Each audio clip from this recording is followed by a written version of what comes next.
กราบทักทายสบายดีพี่น้องสบายดีสวัสดี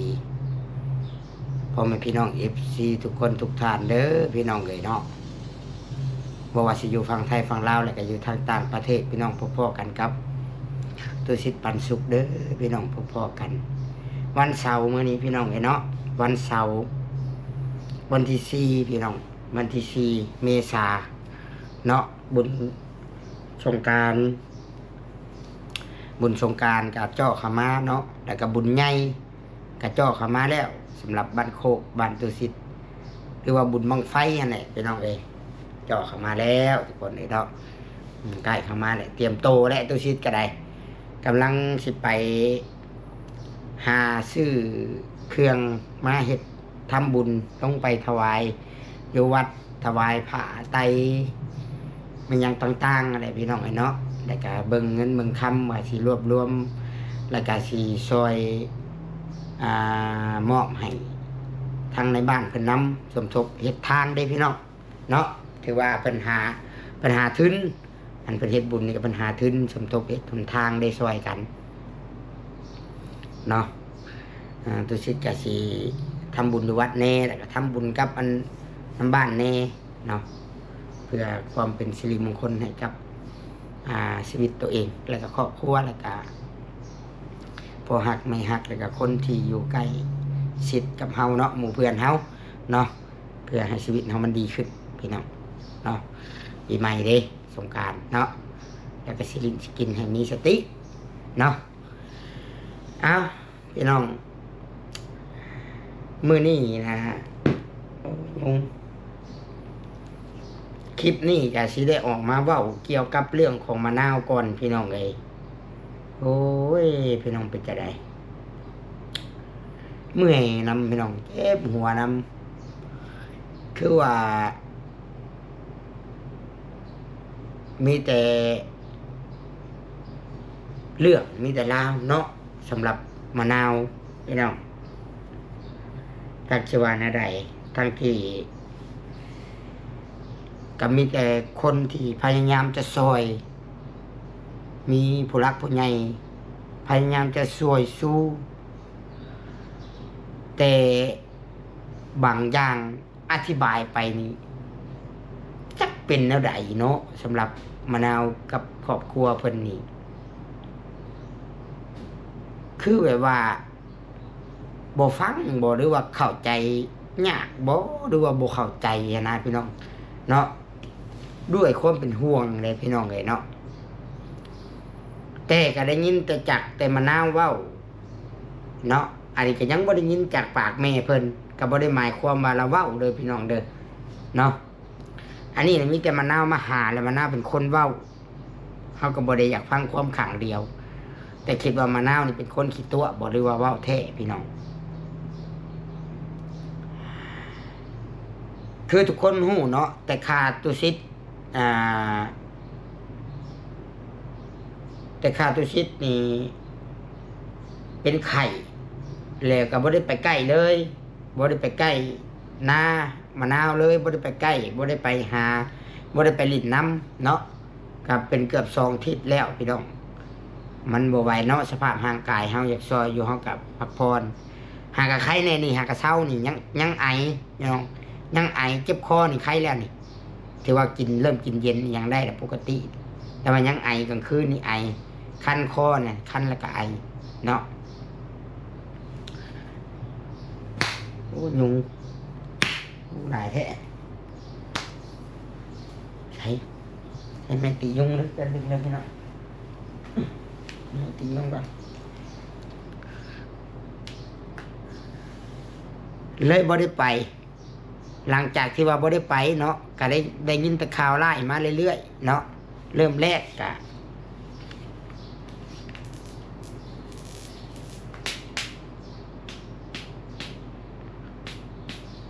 พี่น้องเริ่มแรกข่าวไล่ก็นานพัก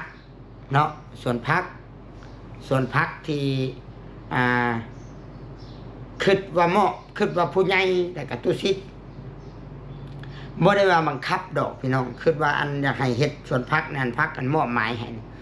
แค่อยากให้อันมะนาวและครอบครัวน่ะ ปลูกผักกินในครอบในครัวใดพี่น้องเลยสมองมะนาวบ่ว่าสิคิดบ่ได้สำนี้ครับผัวกับอันนั้นเพิ่นเนาะพี่น้องบ่ว่าสิคิดบ่ได้หรือว่าคิดว่าตุสิตนี่กับผู้ใหญ่นี่บังคับบ่ในการที่อันให้ปลูกผักกินนะพี่น้องบ่ได้ไปใกล้2อาทิตย์กับผักก็ตายบัดถามไปถามมาบางมื้อก็ฮดบางมื้อก็บ่ได้ฮดแล้วก็ฮดแต่ตอนเช้าบางทีก็ฮดแต่ตอนแลงข่อยเชื่อว่าละบางมื้อละฮอดบ่ได้ฮดเพราะหยังเพราะว่าตุสิตบ่ได้ไปใกล้กันก็อยากเฮ็ดแต่แล้วแต่อำเภอใจก็บ่ได้ว่าชีวิตของไผของมันนะพี่น้องนะเนาะสุดแต่ซอยแบบว่าดึงขึ้นชุดแต่อยากเสียคันว่าทีมเตะบานกับทีมกีฬากับพี่น้องแต่เพิ่นบ่เอาหยังเลยบัดนี้พี่น้องเลยเนาะแล้วเราก็เว้าโดยเฉพาะมะนาวนี่เราสิเว้าเบี้ยนนั่นเบี้ยนนี่ไอ้ตนผู้เป็นผัวบัดนี้พี่น้องคอยอีตนตะเกตเนาะตะงอนที่ได้มาอยู่ในจุดนี้นะเราสิเว้าปีนไปปีนมาเว้าเบี้ยนไปเบี้ยนมาเลยๆนะพี่น้องเนาะเราสิเว้าเบี้ยนเลยๆว่าง่ายคือกระปอมนี่นะน้องมะนาวนะเนาะก็บ่ได้อยากสื่อชาแต่ว่าเว้าจี้ไปจี้มาคักพักกับบ่ได้ฮดมันก็ตายว่าใส่ปุ๋ยใส่หยังตั้งที่พักมันก็กำลังงามและปลูกมาน่ะเพื่อหยังเพื่อครอบครัวตัวเองได้กินผักคือมะเพ็ดนั่นแหละก็ยังชื่ออยู่มะเพ็ดนะเนาะพี่น้องเลยปลูกผักก็เพื่อหยังพี่น้องก็เพื่อไว้ให้ครอบครัวตัวเองนั่นไว้กินเนาะแล้วก็ว่าน้ำมันออกคอยออกหยังชั้นซี่โอ้ยบ่จักความสิว่าแหละพี่น้องไอ้เนาะ FC ก็จักสิเข้าใจคือตุสิตอยู่บ่พี่น้องเอ้ยถ้าบิดว่าปลูกผักบ่ปลูกบ่ผักก็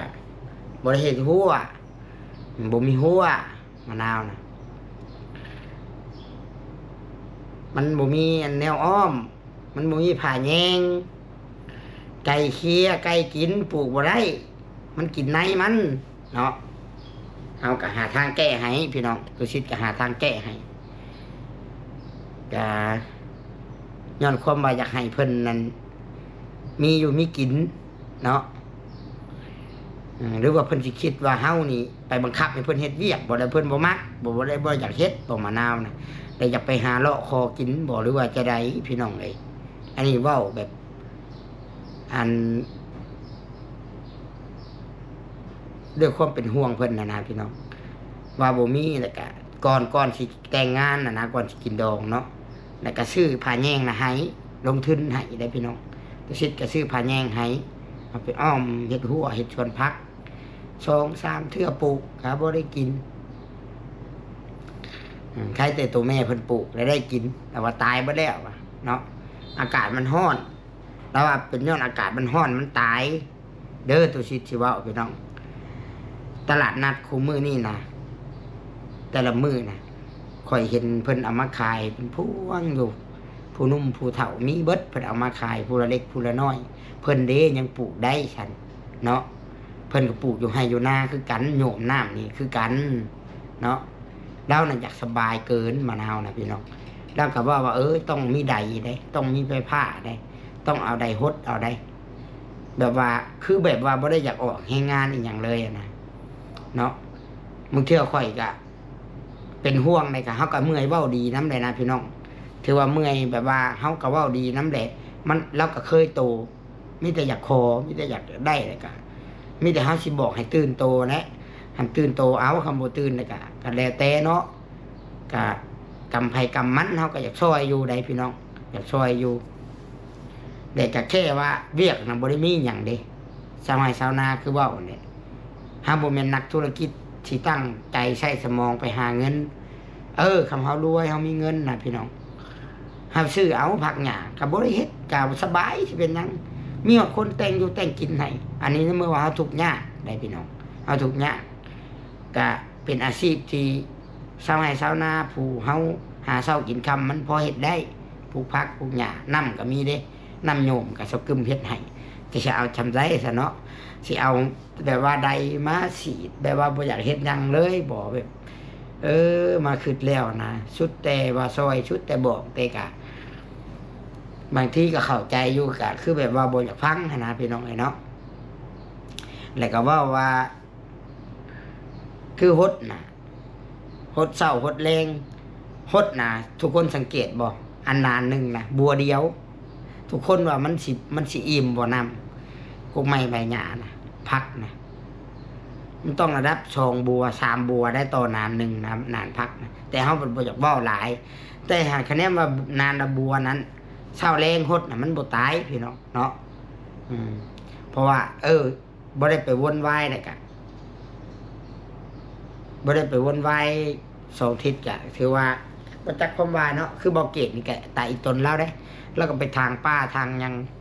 เนาะแล้วก็มาโดยความว่าหักลูกหักเมียบ่แล้วก็ทิพเวียกทิพงานมาจากที่ว่าทำงานอยู่ไทยได้ฝากเงินให้ลูกได้ฝากเงินให้เมียได้ฝากเงินให้เพิ่นเฮ็ดให้ไทยนะมาคือมื้อนี้เราก็บ่ได้มีรายได้หยังเนาะก็แต่ว่า FC แล้วก็ผู้รักผู้ใหญ่ก็เข้าใจย้อนว่าได้เอาลูกเอากันเป็นลูกเป็นผัวเป็นเมียเป็นครอบเป็นครัวแล้วมะนาวกะผู้ใหญ่เพิ่นก็อยากตั้งใจนี่นะสิซื้อรถไถให้ก็เพื่อว่าอยากเห็นเท่าเกตกับนางมะนาวนี่เฮ็ดให้ไถนาเนาะช่วยเหลือตัวเองสิกุ้มสิหุ่มกันบ่ก็ย้อนว่าผู้ใหญ่เพิ่นคิดว่ามีมือผู้ใหญ่เพิ่นก็สิบ่ได้ซอยก็สิบ่ได้ซอยก็สิบ่ได้ให้มะนาวน่ะเลาะคอกินแบบนี้แต่ละมื้อเพิ่นก็อยากให้กุ้มตัวเองเพิ่นก็สิซื้อรถไถให้เจ้าปลูกผักปลูกหญ้าเฮ็ดหัวเฮ็ดสวนให้มีข้าวกุ้มกินก็จุดประสงค์ตัวนี้แล้วเพิ่นจึงซื้อรถไถให้เนาะพี่น้องเนาะและเพิ่นก็ตั้งคำถามเนาะบัดนี้ผู้ใหญ่ก็ตั้งคำถามว่าเพิ่นว่ารถไถนี่ได้อยู่แล้วพี่น้องหลังสงกรานต์นะก่อนสิเฮ็ดนาว่าซั่นซะเนาะแล้วข่อยก็บอกว่าอย่าถามข่อยอีกเด้อเรื่องรถไถแล้วยังมาถามข่อยซ้ำว่าข่อยเป็นเด็กน้อยแล้วว่าแม่ให้มาถามแม่ยันตัวแม่น่ะยันผู้ใหญ่บ่ซื้อให้ข่อยอยากถามว่าข่อยน่ะเสี่ยวบ่ข่อยเด็กน้อยบ่เนาะข่อยบ่น่าเชื่อถือปานนั้นบ่ข่อยอยากถามทั้งที่เงินกินดองนี่เงินกีบนึงก็บ่มีข่อยก็ยังซอยให้เกิดงานดองขึ้นได้จัดให้ได้ซอยได้ย้อนว่าผู้รักผู้ใหญ่เชื่อมั่นปรึกษาหารือกันข่อยก็ซอยพี่น้องเท่าเกตบ่มีเงินไปปงคาดองให้พ่อบ้านตาแสงเห็นข่อยก็ซอยเอาเงินไปซอยเงิน30 ล้าน40 ล้านข่อยก็ซอยจนผ่านมามะนาวนี่บางทีก็เว้านี่เบิ่งนี่อยากซูซี่นะพี่น้องแต่สมัยเสากึมซอยนี่เสากึมเราเนี่ยเราผัดเป็นคนอดบ่ได้แหละเราให้แต่ตุซิดนี่ให้ผัดต่างได้บ่อยากเว้านํอยากเซยอยู่นะพี่น้องเนาะแล้วยังมาถามเนาะหรือว่าเราเอาแม่เรามาอ้างบ่เนาะเราสิเป็นคือตอนอันถามเอาเงินอันเฮ็ดดองเด้อพี่น้องเนาะเผลอๆแล้วสิมาถามเอาเงินสิซื้อรถไถนี่ตอนนี้น่ะมีเงินน่ะมีอยู่ 45,000 คือค่อยบอกกันแหละมันค่อยไปสิตัวหยังค่อยก็เอาเงินนี่เบิ่งอยู่แต่ถ้าหากว่าเรามาถามเอาเงินนี่ผู้ใหญ่เพิ่นให้ส่งเพิ่นคืนเบิดแต่ละบุคคลเนาะแต่ละทานเพิ่นสิเอาไปซอยผู้อื่นถ้าว่ามะนาวมาถามเอาเงินได้สิไปซื้อรถไถเองแบบเดียวกับมาถามเอาเงินได้สิไปเฮ็ดดองเองเนาะมานี่กับผู้ใหญ่เพิ่นสิบ่ได้ยอมคือดองพี่น้องเพิ่นสิเอาเงินคืนเบิดเนาะก็แล้วแต่ถ้าผู้ใดคิดว่าข่อยยังซอยยังได้บ่เพียงพอนับแต่มะนาวกับครอบครัวก็ตามและให้ไปหาคนที่ซอยได้กลัวข่อยดีใจนํอีกแล้วข่อยบ่ได้ให้อันนี้คือข่อยบอกตัวใดมันควรเฮ็ดตัวใดบ่ควรเฮ็ดนะพี่น้องเนาะข่อยบอกอยู่ว่าวิทย์ปีใหม่ข่อยสิดำเนินการกับผู้ใหญ่ก่อนฝนสิตกและหน้าที่เจ้าข่อยบอกว่าชูเจ้าสิเฮ็ดแนวใดสิมีน้ำมันใส่รถไถเฮ็ดนาก็แค่นั้นได้พี่น้องประมาณ2 ล้านหรือ3 ล้านเพิ่นว่าเนาะประมาณ2 ล้านหรือ3 ล้านคนนาใกล้เขาก็บอกว่าเฮ็ดนาเจ้านี่ประมาณ2-3 ล้านเพื่อแล้วนะเนาะทางออกมันก็มีหลายทางอยู่พี่น้องเนาะ มีหลายทางอยู่แต่ข่อยก็แนะนำแต่สิ่งดีๆเด้อถ้าทุกคนติดตามข่อยนับแต่เท่าเตอร์ข่อยบอกเท่าเตอร์นี่ข่อยไปฮับไปส่งเฮ็ดเวียกอยู่สวนกาแฟแม่เวียงแม่วันแล้วก็โทรมาหลังไม้อธิบายสู่ข่อยฟังว่าเท่าเตอร์เป็นจังไดข่อยก็บ่อยากเว้าในคลิปเนาะข่อยก็โอเคอยู่บ่ได้ก็มาเนาะแม่วันแม่เวียงเราก็บ่ได้ว่าหยังเนาะเงินเดือน3 ล้าน5 4 ล้านพี่น้องเงินเดือนนะเนาะเฉลี่ยนะบ่หลุดมื้อละแสนเนาะอันนี้เงินเดือนละ1 ล้าน5ได้เงินเดือนโรงงานขับบุญนะมันสิเอาหยังมากุ้มพี่น้องเดือนนึงเราก็ยังใช้บ่กุ้มแล้วเองนะข่อยคิดว่านะแต่พอซื้อบัตรนะเนาะคันเรากุ้มก็ดีแต่ว่ามันบอกบ่กุ้มครอบครัวเห็นอันนี้ตัวสิกุ้มครอบครัวซะเนาะอธิบายสู่ฟังอยู่ได้นี่ก็บอกอยู่ได้มะนาวก็บอกเบิ่งกันเข้าใจคือจักว่าแนวใดนะพี่น้องก็เลยเมื่อยพี่น้องเฮาผู้อยากซอยนี่เฮาก็รู้สึกท้อแล้วใจมันอยากออกนะพี่น้องทางที่แนะนำแต่แนวดีๆก็มีแต่ว่าตัดปุดบัดเฮาแนะนำสิ่งก็ดีประเทศหน้าบ่พอใจอีกก็เบิ่งออกอยู่เวลาเฮาบอกเราก็ฮู้ว่าเวลาเฮาบอกตัวที่เราบ่มักแต่เฮาบอกแนวสิมันถูกแล้วก็เฮ็ดหน้าบ่พอใจใส่แล้วมันหมายความว่าจะได้พี่น้องเอาบัดนี้ผู้ใหญ่เพิ่นน่ะย้อนหยังเพิ่นจังซื้อรถไถให้ก็ย้อนว่าอยากให้ผัวมะนาวนั่นอยู่เฮ็ดให้เฮ็ดนากับมะนาวกับแม่เอาบ่ว่าบ่สิบ่อยากเฮ็ดหยังบ่อยากเฮ็ดบ่ได้บ่เพิ่นถามเพิ่นสิซื้อให้ก็ว่าเฮ็ดได้ก็เพิ่นสิซื้อให้แล้วเป็นหยังมะนาวคืออยากให้ผัวไปไทยข่อยถามอยากไปให้ผัวไปไทยเพราะได้ซื้อน้ำมันรถแล้วมาไปเมื่อกี้นี่ก็ยังได้เอาเงินผู้ใหญ่กลับมายังบ่มีฮอดเงินยังบ่ได้ฮอดเงินได้สิไปดํเดือนแต่มันสิได้หยังได้อยู่รอบก็ไปกลับมาพี่น้องมันข่อยหาทางออกให้ข่อยพอมีให้ยืมอยู่ดอกแม่ข่อยกับข่อยครอบครัวข่อย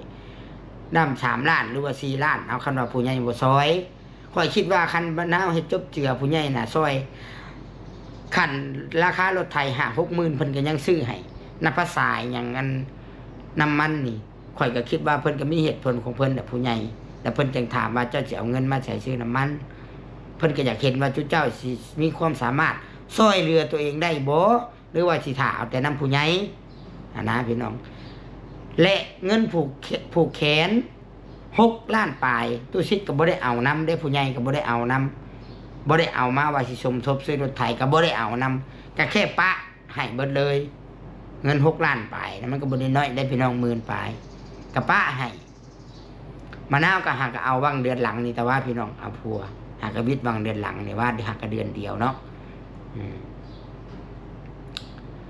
บัดนี้สิหาทางออกว่าให้บ่าวเกตนี่ไปทำงานอยู่ไทยบัดเลยสิบ่เฮ็ดนาปีนี้รถไถได้ก็สิจอดไว้ก็สิจ้างคนมาเฮ็ดให้คือเก่า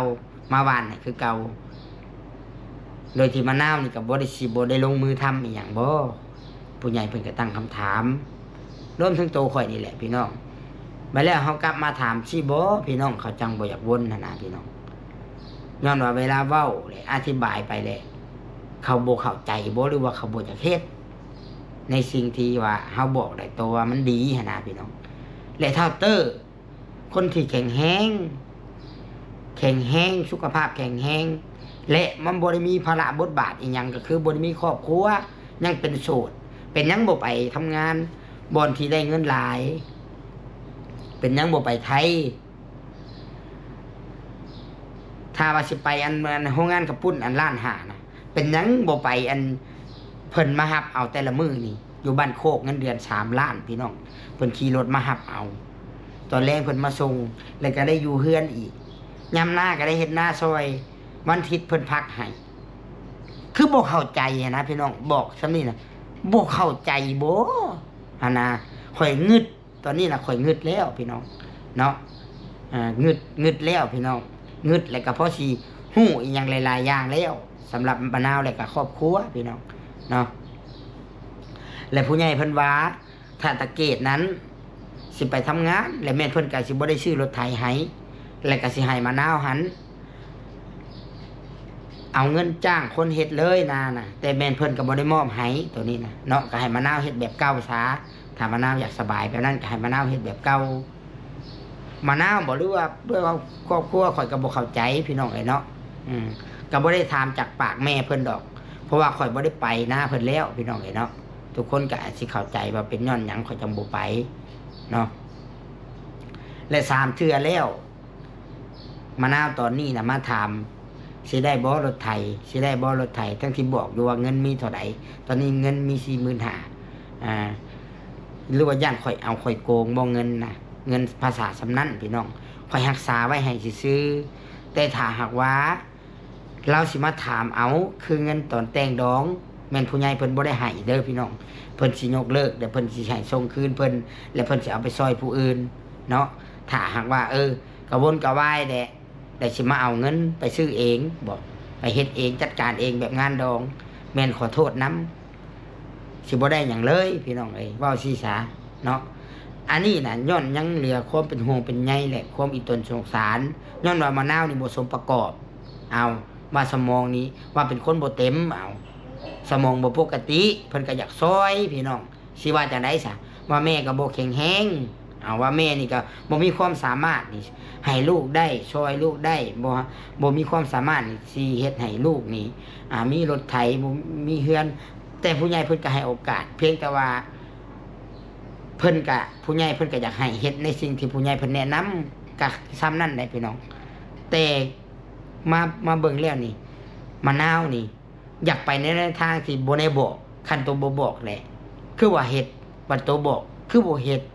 แล้วก็มันก็บ่ได้นักหนาหยังได้สำหรับตัวบอกนะพี่น้องคิดว่านะเนาะแล้วเรามานี่ข่อยก็สิบอกแต่อันเก่าในสิ่งที่ผู้ใหญ่บอกให้ข่อยย่องแล้วว่าเราเป็นคนดีว่าเราดุแล้วหยังข่อยก็บ่กล้าจะย่องได้พี่น้องบ่กล้าได้เพราะว่าในสิ่งที่เฮาเบิ่งในสิ่งที่เราเฮ็ดแล้วกับสิ่งที่เฮาบอกนะมันกลับกันนะเนาะแต่ก็บ่ได้ช้าบ่ได้เครียดบ่ได้ชังแค่เป็นห่วงว่าตอนที่มีโอกาสที่ผู้รักผู้ใหญ่เพิ่นอีตัวสงสารและเพิ่นแนะนำให้ตุสิทธิ์บอกเป็นหยังคือบ่เฮ็ดตามที่เฮาบอกเฮ็ดบ่ได้บ่ซั่นนี่นะคันเฮ็ดได้ก็มีแต่สิ่งดีๆที่ตามเข้ามาพี่น้องเนาะซ้ำบ่นำก็ยังมาบอกว่าแม่ว่ายันตัวเนาะแม่เพิ่นน่ะยันตัวอันนี้มะนาวเว้าได้พี่น้องแต่ข่อยก็บ่ได้พังพูนเพียงพี่หรอกว่ามันแม่นแท้หรือบ่แต่มะนาวเว้าในคลิปเดี๋ยวว่านี้ว่าแม่เฮายันว่าตัวยันผู้ใหญ่บ่ซื้อให้ข่อยบอกไว้เลยว่างานดองมะนาวน่ะก็ได้ย้อนผู้ใหญ่แม่เราน่ะก็บ่มีเลยสิซอยแม่เราบ่มีความสามารถที่ซอยลูกได้ทางผัวเราก็บ่มีความสามารถมีแต่ผู้ใหญ่ได้ซอยพี่น้องเนาะแลเพิ่นเว้ายืนยันขนาดนี้แล้วยังสิมาถามอีกอยู่บ่แล้วข่อยก็บอกแล้วว่านี่ว่าจะถามอีกบัดพังเบิ่งพี่น้องเนาะว่าสิเป็นจังไดแต่ว่าทางเบาเกตกับมีข่าวดีอยู่ได้พี่น้องเราก็มีข่าวดีอยู่เนาะเรานะมีข่าวดีอยู่ส่วนของเบาเกตมานี้เนาะแต่บ่เกี่ยวกับมะนาวเลยกับครอบครัวพี่น้องเนาะเอาที่อธิบายมานี่นะตุสิทธิ์บ่ได้หายบ่ได้เครียดบ่ได้สั่งเนาะถ้าว่าแม่น้องมะนาวฟังคลิปอยู่ข่อยบ่เข้าใจว่าเป็นหยังมันแม่นแค่บ่ที่มะนาวเว้าข่อยก็ยังบ่ได้พ่อกันกับแม่มะนาวแต่หึงแต่ข่อยเป็นไข้ข่อยบ่เข้าใจว่าเป็นหยังคือให้เคาน์เตอร์ไปทำงานเงินเดือนล้านหามันกุ้มบ่ถ้าไปทำงานแล้วสิบ่คิดสิเพื่อครอบครัวบ่เอาข่อยอยากถามและอันโรงงานอยู่บ้านเฮานี่ที่เพิ่นไปรับมาส่งนี่เงินเดือน3ล้านกับเงินเดือนล้านห้าคิดแบบใดหั่นนะเนาะตุสิทธิ์น่ะเริ่มจากใจออกย้อนหยังย้อนว่าเฮาซอยแล้วเฮาก็อยากเว้าเฮาก็อยากบอกในสิ่งที่ว่ามันถือบ่ง่ายๆว่าค้าขายเนาะเฮาก็อยากให้ได้หรือว่านักเรียนเฮาสอนเขาเฮ็ดเลขมันผิดเฮาก็อยากให้เขาแก้ให้มันถูกนะอันนี้คือกันข่อยซอยข่อยก็อยากบอกในสิ่งที่มันถูกมันดีและเวลาบอกไปหลายก็บ่พังบ่ได้เฮ็ดตามบ่ได้ปฏิบัติแล้วเฮาปัดเว้าหลายซะบัดเฮาบ่อยากให้ได้ปัดเฮ็ดบ่ได้เลยก็สิสั่งเฮาได้ว่าเฮาบังคับนะพี่น้องเนาะแต่มะนาวคันมะนาวยังมาให้เฮาซอยอยู่ข่อยก็ยังสิเว้าอยู่เนาะ แต่ข่อยคิดว่าถ้ามะนาวนะกับครอบครัวยังเป็นจังซี่อยู่ข่อยบ่ได้หมายความว่าเป็นคนบ่ดีเด้อถ้าว่ายังแบบยังบ่กระตือรือร้นกว่านี้หั้นนะคิดว่าผู้ใหญ่นี่สิปล่อยพี่น้องเนาะผู้ใหญ่สิปล่อยเนาะทางออกมันก็มีอยู่ดอกพี่น้องซ้ำน้ำมันรถบ่แม่นว่าสิให้อันเบาเกตน่ะไปทำงานอยู่ไทยคันให้เบาเกตน่ะให้เท่าเตอน่ะไปค่อยบอกนะพี่น้องจงไว้เห็นหยังใส่เท่าเตอนะเลยเท่าเกตนี่เรามีลูกมีเมียเราอยู่กับมะนาวแล้วก็ให้เราเบิ่งมะนาวหันชื่อว่าจะได้สะพิษหรือถึกพี่น้องตัวสิทธิ์บอกสำหรับคลิปนี้ก็ต้องขอโทษขออภัยนะพี่น้องและก็ขอบคุณFC ทุกคนทุกท่านนะพี่น้องที่คอมเมนต์เข้ามาเนาะคลิปเมื่อวานนี้ตัวสิทธิ์ก็ได้อ่านคอมเมนต์หลายๆคอมเมนต์โอ้เริ่มบ่อยากจบบ่อยากงามปานใดแหละเนาะเริ่มใกล้สิเป็นคือมาถามเอาเงินอันกินดองได้มะนาวนี่เจ้าน้อยนี่สิได้ถามเอาเงินซื้อรถไถไปจักเองไปจักนี่แต่คอยบอกเลยว่าผู้ใหญ่เพิ่นบ่ได้ให้บาดนี้พี่น้องเนาะชุดก้อนน่ะผู้ใหญ่ก็บ่ได้ให้แต่ข่อยรำคาญข่อยเว้าสิซะอันเงินแต่งดองนะข่อยรำคาญข่อยยันเว้านั่นเว้านี่ข่อยเลยให้เพราะว่ามันต้องได้จัดงานเด้แต่อันนี้มันเป็นเงินซื้อรถไถผู้ใหญ่เพิ่นบ่ให้จบเนาะโอเคพี่น้องมื้อนี้น่ะคืนวานนี้ก็ได้รับข่าวดีจากผู้ใหญ่อยู่เกี่ยวกับเบาเกตเนาะแต่ก็จังสิบ่ได้เฉลยพี่น้องแล้วจังสิโทรเพิ่นมาแล้วข่อยก็สิบ่ได้ไปดอกหน้าเพิ่นเนาะเพราะว่าไปมันก็บ่ได้มีการอัปเดตหยังเด้พี่น้องใครเนี่ยแต่เลี้ยงไก่เนาะไก่นี่มันเฮาบัดบ่ได้คั่วหยังมันหลายมันหากินเองมันเก่งเพียงแต่เฮ็ดหั่งให้มันไข่โยมน้ำให้มันกินมันก็ออกแม่แพร่ลูกไประวังบ่ให้มันคนรักงูกินเบิดเท่านั้นเนาะแต่ว่าเฮาแนะนำให้เฮ็ดคอกไก่ให้ห้างเทียงแน่มะนาวนะให้ห้างเทียงแน่หรือว่าบ่อนก่อภัยคำตอบที่ได้เราบ่ได้เว้าได้ว่าสิเฮ็ดเราว่ายันคนรักมันอยู่ไกลก็บ่จักความสิว่าพี่น้องเนาะทั้งที่คุมื้อนี้น่ะนอนกับไก่นอนอยู่คอกไก่ว่าซั่นซะอีตนพี่น้องอีตนคิดบ่ได้บ่หรือว่าคิดได้อยู่ว่าง่ายว่าคิดได้อยู่ที่ตุชิดเว้าที่ตุชิดบอกแต่บ่อยากเฮ็ดนะพี่น้องโอเคพี่น้องสำหรับคลิปนี้ตุชิดก็สิได้ขอตัวจบคลิปหรือลาไปก่อนนะพี่น้องสบายดี